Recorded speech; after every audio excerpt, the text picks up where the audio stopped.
வணக்கம். மதிமுகம் செய்திகள். இன்றைய முக்கிய நிகழ்வுகளை பார்ப்பதற்கு முன்பாக தலைப்பு செய்திகளை பார்க்கலாம். சென்னை தொன்போஸ்கோ பள்ளி வளாகத்தில் நடைபெற்ற கிறிஸ்துமஸ் பெருவிழா. நலத்திட்ட உதவிகளை வழங்கி சிறப்புரையாற்றினார் முதலமைச்சர் மு.க.ஸ்டாலின். பள்ளி விடுமுறை நாட்களில் சிறப்பு வகுப்புகளை நடத்தக்கூடாது. அமைச்சர் அன்பில் மகேஷ் பொய்யாமொழி எச்சரிக்கை. வரும் சட்டமன்ற தேர்தலில் அதிமுக கூட்டணி மகத்தான வெற்றி பெறும். அதிமுக பொதுச் செயலாளர் எடப்பாடி பழனிசாமி நம்பிக்கை. தாவேக தலைவர் விஜயின் காரை முற்றுகையிட்ட பெண் நிர்வாகி. மாவட்ட செயலாளர் பதவி மறுக்கப்பட்டதால் ஆத்திரம். சேலத்தில் நடைபெற இருப்பது பாமகவின் பொதுக்குழு அல்ல. அன்புமணி ராமதாஸ் தரப்பு மறுப்பு. சென்னையில் நடைபெற்ற கிறிஸ்துமஸ் பெருவிழாவில் முதலமைச்சர் மு.க.ஸ்டாலின் கலந்து கொண்டு நலத்திட்ட உதவிகளை வழங்கினார். சென்னை திருவிக நகர் தொன்போஸ்கோ பள்ளி வளாகத்தில் கிறிஸ்துமஸ் பெருவிழா நடைபெற்றது. இதில் கலந்து கொள்ள வருகை தந்த முதலமைச்சர் மு.க.ஸ்டாலினுக்கு உற்சாக வரவேற்பு அளிக்கப்பட்டது. தொடர்ந்து சிறுவர்களுக்கு முதலமைச்சர் மு.க.ஸ்டாலின் இனிப்புகளை வழங்கினார். இதனை அடுத்து நடைபெற்ற நிகழ்ச்சியில் பொதுமக்களுக்கு நலத்திட்ட உதவிகளை வழங்கி சிறப்புரையாற்றினார். இந்நிகழ்ச்சியில் அமைச்சர்கள் சேகர் பாபு, கே.என். நேரு, மாநகராட்சி மேயர் பிரியா உள்ளிட்ட பலர் கலந்து கொண்டனர். பள்ளி விடுமுறை நாட்களில் சிறப்பு வகுப்புகளை நடத்தக்கூடாது என அமைச்சர் அன்பில் மகேஷ் பொய்யாமொழி எச்சரிக்கை விடுத்துள்ளார். தமிழக துணை முதலமைச்சர் உதயநிதி ஸ்டாலினின் 48வது பிறந்தநாள் விழாவை முன்னிட்டு திருச்சி தெற்கு மாவட்ட திமுக சார்பில் சிறந்த கல்வியாளர் சாதனை விருது வழங்கும் நிகழ்ச்சி நடைபெற்றது. இந்நிகழ்ச்சியில் தமிழக பள்ளி கல்வித்துறை அமைச்சர் அன்பில் மகேஷ், கல்வியாளர் அணி மாநில செயலாளரும் நாடாளுமன்ற உறுப்பினருமான தமிழச்சி தங்கபாண்டியன் ஆகியோர் கலந்து கொண்டு பேராசிரியர்கள் மற்றும் ஆசிரியர்களுக்கு விருதுகள் வழங்கி கௌரவித்தனர். தொடர்ந்து செய்தியாளர்களை சந்தித்த அன்பில் மகேஷ் பொய்யாமொழி, அரையாண்டு விடுமுறை நாட்களில் சிறப்பு வகுப்புகளை நடத்தக்கூடாது. விடுமுறை என்பது மாணவர்களின் புத்துணர்ச்சிக்காக அளிக்கப்படுகிறது. எனவே அவர்களுக்கு மன அழுத்தம் ஏற்படுத்திவிடக் கூடாது. குறிப்பாக தனியார் பள்ளிகள் அதை கண்டிப்பாக கடைபிடிக்க வேண்டும் என கூறினார்.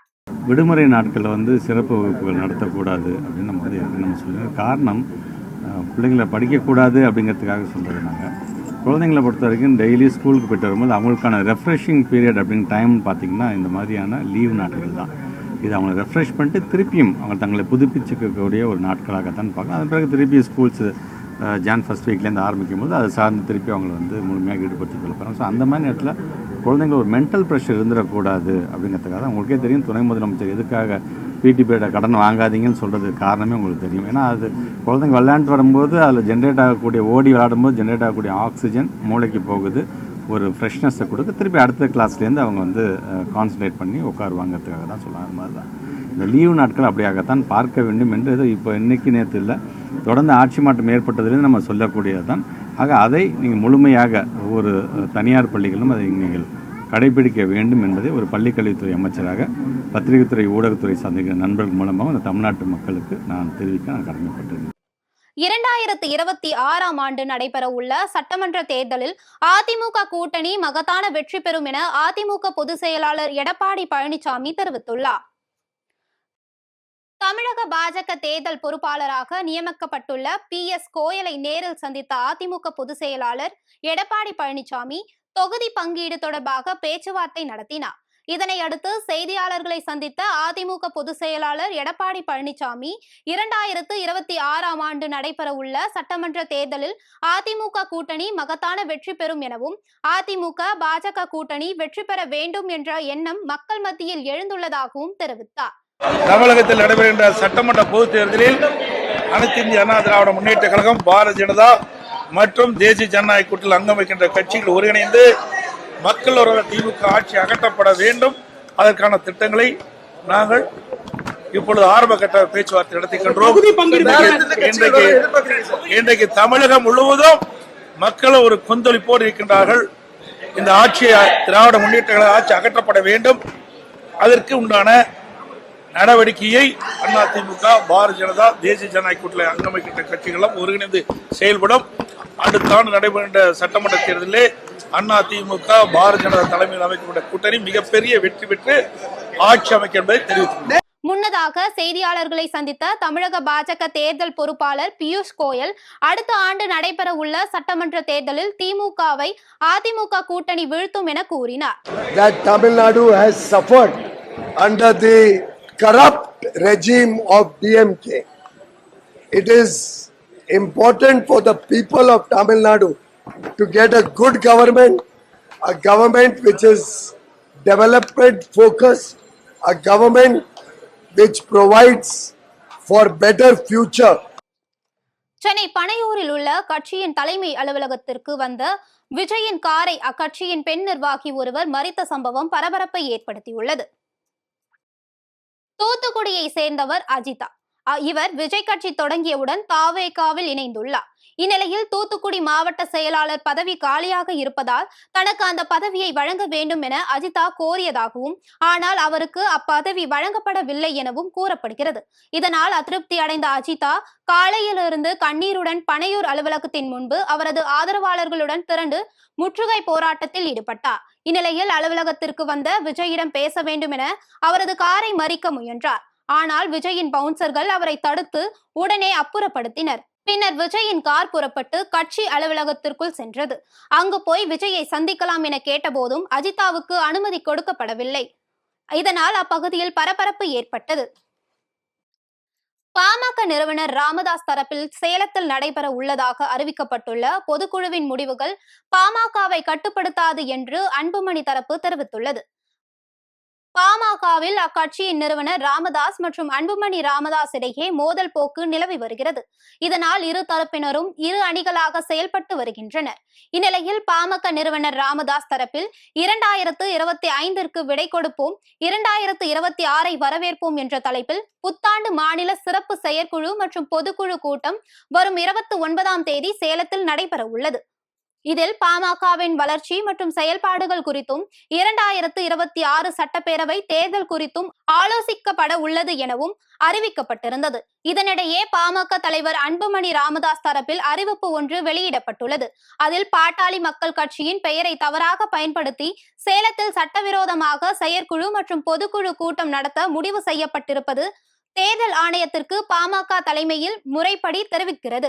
எனவே சேலத்தில் 29ஆம் தேதி நடைபெற உள்ள கூட்டம் பாட்டாளி மக்கள் கட்சியின் பொதுக்குழு கூட்டம் அல்ல. அதில் எடுக்கப்பட்ட முடிவுகள் பாட்டாளி மக்கள் கட்சியை எந்த வகையிலும் கட்டுப்படுத்தாது எனவும் கூறப்பட்டுள்ளது.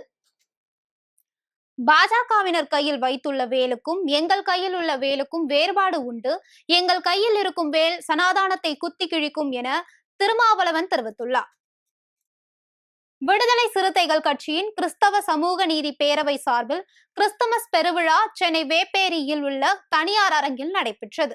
இந்நிகழ்ச்சியில் விடுதலை சிறுத்தை கட்சி தலைவர் திருமாவளவன் கலந்து கொண்டு கிறிஸ்துமஸ் வாழ்த்து தெரிவித்து சிறப்புரையாற்றினார்.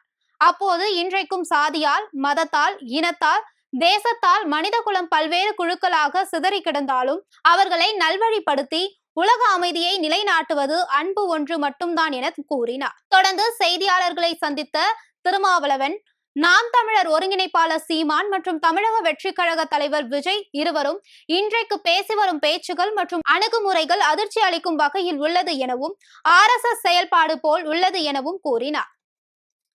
2026 சட்டமன்ற தேர்தலை சந்திக்க தயாராக இருப்பதாகவும் நிச்சயம் ஒதுங்கியிருக்க மாட்டேன் எனவும் VK சசிகலா தெரிவித்துள்ளார். சென்னை கீழ்ப்பாக்கத்தில் உள்ள ஆதரவற்றோர் இல்லத்தில் முதியோர்களுடன் இணைந்து VK சசிகலா கிறிஸ்துமஸ் விழாவை கொண்டாடினார். பின்னர் செய்தியாளர்களை சந்தித்தார். அப்போது 2026 சட்டமன்ற தேர்தலில் தங்களின் நிலைப்பாடு தொடர்பாக எழுப்பப்பட்ட கேள்விக்கு பதிலளித்த அவர் 2026 தேர்தல் தொடர்பாக நாள்தோறும் ஆலோசனை மேற்கொண்டு வருவதாகவும் அதற்கான ஆயத்த பணிகள் நடைபெற்று வரும் நிலையில் நிச்சயம் ஒதுங்கி இருக்க மாட்டேன் என திட்டவட்டமாக தெரிவித்தார். மேலும் தமிழகத்தில் நிச்சயம் ஆட்சி மாற்றம் ஏற்படும் என கூறினார். இப்போ இந்த திமுக 21 ஆட்சிக்கு வந்ததே சில புரியாதவர்கள் செய்த தவறுனால இந்த தவறு நடந்துருச்சு. இனிமே அந்த தவறு நடக்காத பார்த்துக்குவேன். நிச்சயமாக மக்களுக்கு நல்லது நடக்கிற ஆட்சியாக குறிப்பாக சொல்கிறேன், அம்மாவுடைய ஆட்சி நிச்சயம் நல்லது. ஏன் அப்படின்னா அம்மா நல்ல அதிகாரிகள் யாராக இருந்தாலும் உபயோகப்படுத்துவாங்க அவங்க. ஆனால் இந்த அரசாங்கம் அப்படி இல்லை. என்ன சொல்லுது, ஆஹா அவங்க ஜெயலலிதா, அதனால் அவங்களுக்கு பதவி கொடுக்கக்கூடாது அப்படின்னு நல்ல அதிகாரிகள்லாம் இந்த அரசாங்கம் உபயோகிக்கவே இல்லை.